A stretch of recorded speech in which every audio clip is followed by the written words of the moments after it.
big fights. I got something in the works right now. I'll drive you fuckers crazy. All you guys will be running around. I got something in the works that you will never fucking see coming for 2025. That literally started to come together last night, and yeah, we got some fun stuff coming up. Fans, welcome back to the COOLQUAY show, brought to you by the undisputed rule of MMA. Fight fans, I'm back with another one. Before the year end, before we enter 2025, we might see drones flying in the air. We might see flying cars flying in the air. We might see Tesla robots in your house, babysitting your kids and your wives. But before we get into all that, into the future, to 2025, I had to come on here and make a video about my top 10 fights, my favorite top 10 fights, my dream top 10 fights entering 2025, fight fans. I got a list. I got only 10 of them. It might be more, but I couldn't think of more. But I just thought of the first 10 that came to my head, fight fans. I thought of the first 10 fights that came to my head, and you should know the first one. Fight fan, you should know my first list, my first fight of 2025. I really want to see, fight fans. You should know this. But if you don't know, now you know. My first fight of 2025 that I really want to see is Tom Brady versus John Jones. I'm kidding with y'all. Tommy Aspinall, the heavyweight UK champion. I want to see Tom Aspinall versus Bony Bones Jones in 2025, fight fans. That's the fight that Tom Aspinall deserved. He's a defending interim heavyweight champion. It shouldn't even be an argument. It shouldn't be not a doubt about it that Tom Aspinall deserves to fight Bony Bones Jones. I think Jones, he's done ducking. He's tired of running. He had his power weight. He took a rest. He's tired of running. The little chicken legs he got. He's tired of running. John Jones. And he's going to take the fight. Dana says it's going to happen. And when Dana says something, it usually happens. It usually happens, fight fans. We've seen this time in the UFC above all else. One fight that you get, like, of course it's you, but I'm talking about you want to see more than any other fight in 2025. So I get asked this every year, and this year it would be Aspinall Jones. That's the biggest fight in heavyweight history. Dana said Conor McGregor and Floyd Mayweather. That happened. One of the highest pay-per-view buy-selling fight in the history of fights. So yes, I want to see Tom Aspinall versus Jones. My reasoning why, I just feel like Tom matches up very well with John Jones. I think that this is John Jones' toughest test in his fighting career by far, which is Tom Aspinall and Jones. I know I said it about Cyril Gunn. I feel like Cyril Gunn had the arsenals and the weapons to give Jones a hard fight because he had the height, he had the speed, he had the movement. He's a French kickboxer. But fight fans, as we all know, Cyril Gunn went out there and then shit the bed, so he didn't even perform, and the fight ended in the first round, like in a minute or something. So that fight didn't live up to it, and Cyril Gunn didn't have grappling. So I was kind of nervous with Cyril Gunn going into that John Jones fight because he didn't have grappling on the ground. He's like a fish on the ground. Francis Ngannou took him down with will and kept some rat dogging him like it wasn't nothing. Like Francis went to Nigeria college for wrestling or something. Just rat dogging Cyril Gunn. So he didn't have the grappling, but Tom Aspinall is overall had the complete package as a heavyweight. He has the boxing, he has the power, he has the footwork, he has the kicks, he can mix it up very well. He's really good in the clinch with the elbows and the knees. He got different tools in his boxes that Jones, I feel like not gonna see coming.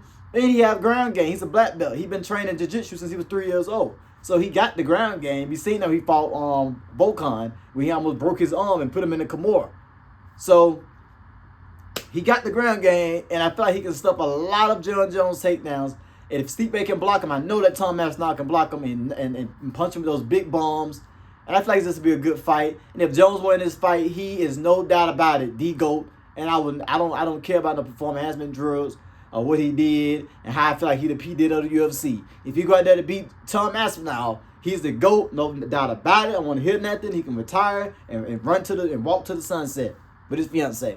That's what he can do with $30 to $40 million, however much Dana White is gonna bless him with for this fight. But that's the fight I want to see on my list. The first one. Second fight on my list, fight fans. Can I get a drum roll, please? My second fight is Max Bless Holloway versus Charles Oliveira 2. Charles Oliveira 2, the rematch. If you guys watched the first fight of Max Holloway and Charles Oliveira got injured in the fight. You know, the fight couldn't continue and Max got the win. And then that was it. And then these guys became champions in their own respective weight classes. Fight fans, I really want to see this fight because Charles has improved. He ain't that scared guy. He ain't that soft guy that tap out to punches on the ground. When Paul Felder was punching him, he tap out. It's not that same Charles Oliveira. And it's not the same Max Holloway that fought Conor McGregor at featherweight. This is a different Max Bless Holloway. Yes, he just lost against Topuria. You know, you get caught. But Max was holding his own in that fight before he got caught. Now, fight fans, yes, I want to see that fight. I want to see how it play out at lightweight. You know, I feel like Max, was looking better at lightweight when he fought Justin Gaethje. And Max said he's not going back to 145. So why the hell not make Charles the Bronx Oliveira versus Max Bless Holloway? It's a very, very good style matchup. Could possibly be a main event fight on pay-per-view. 5-rounder fight. Or you can make it a co-main 5-rounder fight as well. But that's one of my dream fights I really want to see at lightweight, fight fans. At lightweight. So let's keep it moving. My third fight. Top fight on the list that I want to see in 2025 is another two lightweights, and that's the Dan Man Hangman Hooker versus JG Justin Gaethje. Yes, the former interim champion Justin Gaethje versus Dan Hooker. That's a fight I want to see. I feel like that's a very good comeback fight for Justin Gaethje as he got slept. And, he was, sleeping on the moon. Now he's back to life, fight fans. I feel like that's a fight that will be good for Justin Gaethje in his career and could put him in title contention if he can get past Dan Hooker, fight fans. That's the fight I want to see. A good style matchup. Dan Hooker's long, good kicks. And, Justin Gaethje got the power. And both of these guys always bring a good fight. When have you ever seen a boring Dan Hooker fight? When have you ever seen a boring Justin Gaethje fight? I haven't seen a boring fight between none of these guys, so this will be a good fight in 2025. That could be a really, really good fight night main event or a good co-main event for like a pay-per-view fight. You know what I'm saying? That would be really, really good. So that's one of the fights I am interested in seeing. They said they in the works of making that fight happen. Both of them trying to, sign a dotted line and talk to the coaches and their wives and, their kids or whatever. And that fight could possibly be made next year. So that's one of the fights I really, really want to see. I'm intrigued in. I like exciting fights. And, like I said, welterweight and lightweight are my two favorite weight classes at this moment in 2024, leading to 2025 when it comes to fights. So that's one fight. That's the third one on my list that I would love to see. Justin Gaethje, Dan Hooker. Make sure you tally in this. And make sure if these fights happen in 2025, you can kind of scratch it off when it's made. But make sure you take notes now. Take notes. Okay, fight fans. Let me drink a little bit more. I'm so excited. These fights, 2025.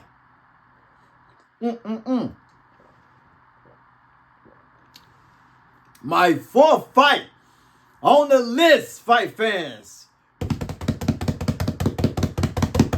Booah! Yes. Australia. I knew they were gonna go with this fight because they've already organized it, so I wasn't like, oh, what? I was surprised the way Kamzat ran through Rob. That was crazy. That was like, wow. That made me want to fight him. I was like, okay, this guy's actually really, really good. The rematch.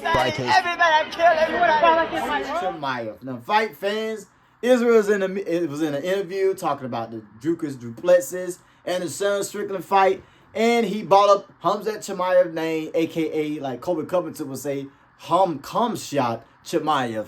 And fight fans, I would love to see that fight. I wanted to see that fight when Israel was a champion.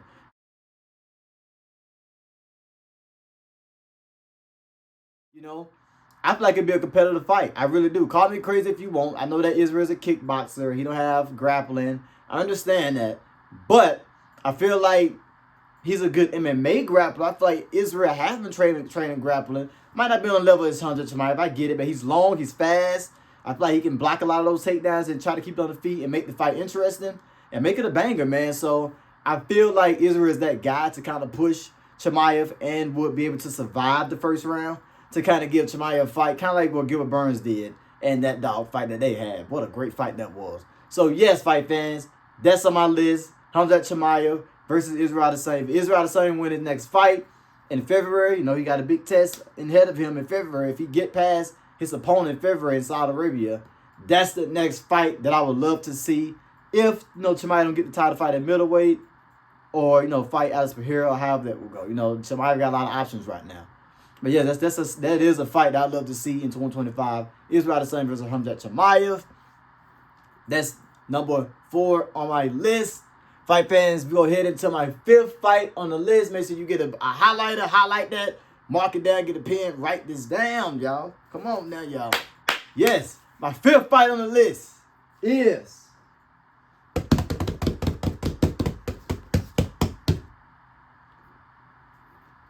Sean O'Malley. O'Malley. 2-piece with biscuits, fight fans. Yes, my man Sean O'Malley versus Corey Sandhagen. Now, I don't really know the story of how long that's been going on or if it happened in the fight, whatever. It doesn't really matter to me. But me and O'Malley is like the biggest fight that you can maybe make right now in the division outside of the title fight, maybe even in the UFC. That's one of the best fights that the UFC can make. So a fight that I want to see for a long time. I really felt that Corey Sandhagen can give Sean O'Malley a lot of problems on the feet. And I feel like Sean O'Malley can give Corey Sandhagen much more problems on the feet in that fight as well. I feel like it'll be a strikers matchup where, you know, Sean O'Malley have to worry about much wrestling like a Marab or a Umar or, you know, like a Peter Yan trying to take him down. You know what I'm saying? I feel like that's an even matchup because they both tall, they lanky and lean. I feel like Corey Sandhagen got a lot of toolboxes in his toolbox too when it comes to kickboxing and know how to keep distance and flying knees the same way Sean O'Malley does. So I feel like that'll be a ninja fight. It'll be a great fight for bantamweight and a hell of a fight for the fight fans. And it's a fight that I would love to see. I've been wanting to see that fight way before Sean O'Malley became champion. Is that they don't give, you know, Sean O'Malley, Aljamain Sterling, give him Corey Sandhagen and see how he do against Corey Sandhagen. And if he win that fight, then give him Aljamain. But he ended up giving Sean O'Malley Peter Yan, which is, to me, was a tougher matchup. And Sean O'Malley passed that test. Some people say it's a robbery, but like my man Rich Ali say, never leave it up to the judges' eyes, the political people, because they will always do you wrong. You know what way it's going to go. It's in their eyes. That's why they call judges. They're judging what they see, not what we see, fight fans. You know, so I would love to see Sean O'Malley versus Corey Sandhagen. That's on my list as well. Like Corey Sandhagen said, that can be a main event fight night, or it can just be a main event pay-per-view fight. You know, it very well could be. You know what I'm saying? Because that is a really, really big fight, and it will, be a great fight. It'll be a great fight, and you got a big name in Sean O'Malley, so it will sell. You know, but we'll see, because Corey been calling them out for a minute, and he's still calling them out in interviews. So we'll see, but that's the 5th fight on my list. Heading to the 7th fight I want to see in 2025. My 7th fight. Drum roll, please. Shabba, shabba, shabba, shabba, shabba, shabba, shabba, shabba, shabba, shabba, shabba. Woo! Let's see what we got. Let's see. Yes! A fight I want to see, fight fans. Before Lopez get that title fight, I want to see Lopez versus Josh Emmett. Come on now. Stand up. You got to stand up for that one, fight fans.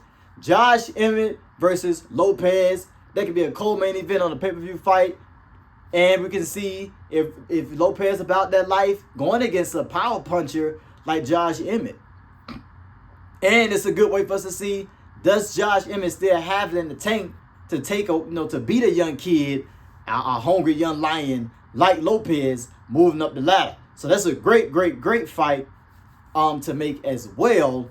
And that's number 6 fight on my list at featherweight. That is a dream fight I want to see. That'll be a banger. You know how Lopez get down. looked amazing against Brian Ortega. Could have ruined Brian Ortega's career in that fight. You know, looked amazing against what's our man name? 50K Ige. Looked amazing against him. You know, and that was on short notice. And to be fair, Dan Ige looked good against Lopez too, to take that on short notice. So, but Lopez, you know, is a savage. He looked good. Some people say he need to fight Bolt. I feel like Bolt, you know, need to take it a little easy. If they don't do the Josh Emmett versus Lopez fight like they say they in the works of doing in March in Mexico City, then you can do Lopez versus Bolt. That'll be a good style matchup, and we can see Bolt still got it in him to give Lopez a hard fight and to beat Lopez and to fight for the belt again. You know, it might be for a vacant belt between Lopez and Volk because Il Topuria is saying that he want to move up to lightweight. To challenge Islam and fight a contender then challenge Islam. So we shall see about that. Number 7 fight on my list. Let's get it, baby. Ilia Topuria versus Destin P-Head Poirier.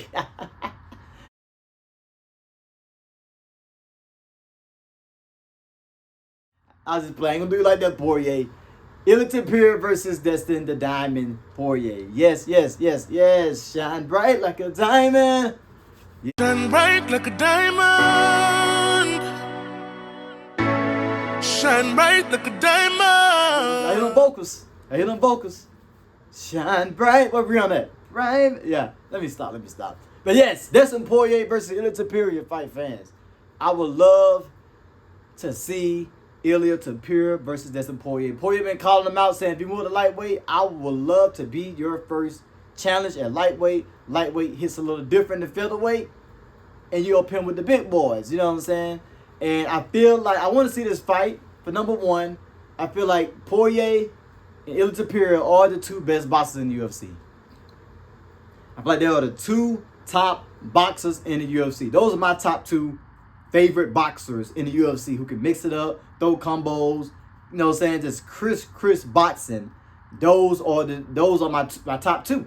So of course I want to see the Diamond. That's why they call him the Diamond. His boxing is so crisp, it's shiny, it's just so bright. You know what I'm saying? It might hurt your eyes. It's so bright. You know what I'm saying? And that's what I love about Poirier. His ability to be able to mix it up with the kick. Sometimes he'll throw some elbows. Sometimes if he close up, but he's great with his boxing and his volume. He showed that he fought Conor McGregor, how crisp and sharp his boxing was, showing Conor that my boxing is like light years better than yours, son. Light years better than yours, son. And he put him down on that campus. So yes, I would love to see Ilia Topuria versus Poirier. I would actually love to see Ilia fight Poirier before he fight Islam. That's what I would love to see. But I know they probably just gonna make Ilia Topuria and Islam probably just give Ilia Topuria the title fight since he beat Volk and then Max, knocking him out back to back. You know what I'm saying? You know, like Drake said, back to back. You know, we going back to back. Yay. Fight right now. Okay, fight fans. I had to write a list so I won't forget no names. Okay, I got the next one. My 9th fight on the list. I just got done mentioning his name. Ilia Topuria versus Islam Makhachev. Yes, fight fans, this is my 9th fight on the list. Ilia Topuria versus Islam. Who do not want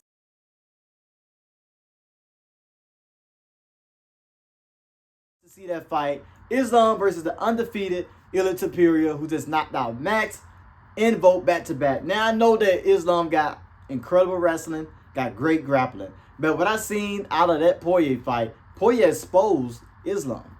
He exposed him in the wrestling.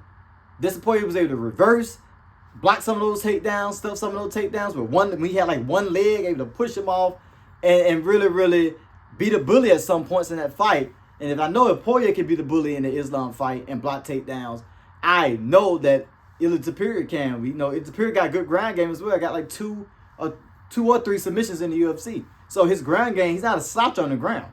He showed he wasn't a slouch on the ground. He picked up Max Holloway and slammed him to the ground in the first round of that fight. So he got the threat of the power, the threat of the kicks, and he got takedown defense, and he's no slouch on the ground if he even goes to the ground, which make for an amazing fight. because Islam only thing gonna be running through Islam's head is that power. Oh my God, he knocked out Max for the first time. He knocked out Volk brutally, for the first time, I guess, in featherweight. I gotta watch out for this guy. Let me shoot, and then with him shooting, he can be over televised, and Ilir Topuria can catch him with an uppercut or a knee, because Ilir he's slick like that, man, and that's what makes for an amazing fight against Ilir Topuria versus Islam. Like I said, I would love to for Topuria to take another fight before he fight Islam, like a prenup fight, to see how he feel at lightweight, see how the extra weight feel in his body, moving around, and how his cardio is. Let's get a feel. You always want to get a feel, but if not, make it. That's my super fight. Islam versus Topuria. Make it, baby. Make it. Y'all need help signing the contract? I help your ass. Give me a pen. I sign it and highlight it. That's a fight we need. We deserve super fights other than Jones and Tom Aspinall. So make that fight. God will be. Fight fans. My number 10 fight on the list. My number 10 fight on the list. I'm done with the list. This is my 10th fight. My 10th fight on the list, fight fans, is the UK finest, the UK king, other than Tom Aspinall, the UK king, the uncrowned champ, Paddy the Paddy. Drop it like it's hot. Drop it like it's hot. Drop it like it's hot. Yes, Paddy Paddy dropped it like it's hot, and I became a fan. He made me laugh. I love his accent. His little British accent. Statement made, bitches. To that, and to all the people, what do you have to say? Statement made, bitches. I love me some Paddy Paddy, man. And he's also a great matchup. He said he wanted to fight a top 10 or top 5. He's ready for the big dogs after he beat Bobby Green and submitted him. I don't know what the hell Bobby Green was doing in that fight. But yes, Paddy Paddy versus Michael the Iron Man Chanler. Yes. That fight is in the works right now. They've been talking about it. Chanler said he's ready. Paddy Paddy said he's ready. And I want to see that fight. Mainly because I know that Chanler, if you fight Chanler, you got to kill him. You got to finish him. Charles, learned again when they fought in the rematch. Charles just could not put him away. Hit him with everything. And he just could not put him away. Even had full mount at one point on Chanler. And still couldn't get him away. Just grounding, pounding elbows. Digging them elbows, sharp elbows to Chanler. Chanler stuck in the fight. I almost had Charles finished. Slammed him to the ground. Charles on his back. He just dropped back. You know what I'm saying? He doing everything he can win the fight. And that's what I love about Chanler. And Chanler would never put on a boring fight. He's all action, baby. Trying to take your head off. And he'll get his head taken off just to take your head off. That's why you got to love Chanler. And I would love to see that fight. I would love to see it because I know that Chanler will push Paddy Paddy in that fight. That's number one. He will push Paddy Paddy like he never been pushed before in a fight. Okay? He comes like a freight train. Power, aggressiveness. That's the fighter that Paddy Paddy needs to kind of push him when he fight the fighters like, Dustin Poirier, Gaethje, Dan Hooker. He started fighting those names up there. Beneil Dariush, those fighters like that. The Charles Oliveira's in the world too. He need a fight like Chanler to get him prepared for, these top 5 guys. Because these top 5 guys ain't no joke. So that's what he need. And it'll prove to me that, hey, Paddy Paddy's ready for the big dogs. You know what I'm saying? But that Michael Chanler fight, I feel like that is a great, tune-up fight for him to take. You see what I'm saying? Before he fight the top 5 fighters. And I also feel like it's a good opportunity for Chanler, too, to be the young guy. To prove that he still has it. That he can go to the gym and train how not to be so aggressive in fights, how to calm himself down if he has his opponent hurt, and how to pick his shots better, how to, control his cardio. You know what I'm saying? It's good for Chanler to be a little bit more active because he is getting old. He's like 37, 38. He's knocking at, that 40. You know what I'm saying? So this is a good matchup for both. That'll be a good co-main event as well. Or a good, the first fight on the main event card or something like that. It'll be a fun fight. You got to put Chanler on pay-per-view fights. How dare can Dana White or Hunter put Chanler on a fight night fight? No, you got to have Chanler on that pay-per-view fight because he brings a fight every single time. He will die for y'all. He will kill for y'all. Okay? That man will kill and die for y'all. So make sure you put that man in the pay-per-view fight. And I feel like that's a good fight because Michael Chandler is not going to play with Paddy Baddy in that fight, which makes a great fight because Paddy Baddy ain't playing. He need this opportunity. Michael Chandler, he need that big name. Yeah, he beat Tony Ferguson. I watched up Tony Ferguson, you know, to be honest. Then, you know, he beat who Paddy Baddy? Bobby Green. Come on, Bobby Green. He's like one of the best gatekeepers in the division, like, you know, Michael Johnson. So, you know what I'm saying? Those don't count. But Michael Chandler, that will be big for him. That would be big for him, especially if he overcome adversity in that fight. That would be big for him. So that's the 10th fight on my list. Like I said, fight fans, it might be more fights that, you know, I dream of or come up to my head. But those are the 10 top fights I want to see. I want to let you guys know before 2025. Please comment, like the video if you like it. And if you like it, comment, you know, your top 5, your top 3, or even your top 10 fights under the comment. Okay? That's all you got to do for me, man. Then tell a friend, tell a friend, tell a friend. And if they watch MMA or the UFC, tell them what fight they want to see. It can be PFL fights. It can be a boxing match. You know what I'm saying? It can be, you know, it can be UFC fights like I just named. You know what I'm saying? But let me know what are your top 3, top 5, top 10 fights under the comment down below, fight fans. This was the COOLQUAY Show, brought to you by the Undisputed MMA. I just want to get my top 10 fights. Let me know yours. I'm curious. And like, comment, subscribe. Tell a friend, tell a friend, tell a friend. I'm out. You wonder. I know.